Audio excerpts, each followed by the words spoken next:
Hi everybody, it's Kat from Bees on a Bicycle, and today we're talking about fall pruning. I've got my leaf scarf on and I'm all ready. So the first thing we're going to look at are some Shasta daisies, and as you can see down here, they've kind of had a little growth spurt because we've had some warm weather, but this is looking kind of ridiculous, and so what I'm going to do is I'm going to prune them off. And you're probably noticing how quick that is. And the reason for that is because of these really great pruners. These happen to be Velcro pruners. Some people use Fisker pruners. There's all different brands. But the key is to get good pruners and not use scissors. And so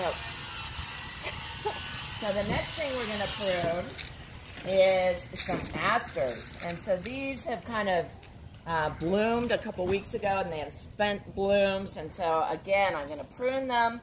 I don't prune them all the way to the ground because I prune them consistently about 6 inches up, and that way I can tell it's one of my perennials as opposed to a weed popping up in the spring.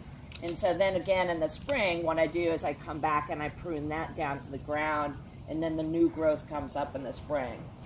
Last but not least are these asters, which my mom would say, gosh, these look deader than a doornail. They kind of turned brown because of a whole bunch of rain.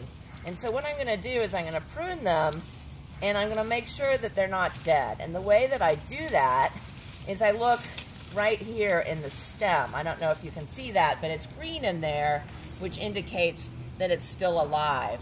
And so again, I'm going to just prune these guys a little bit above the ground level. That way when things come up in the spring, I can say to myself, oh gosh, that's one of my perennials from the fall, as opposed to weeding it out and accidentally removing it.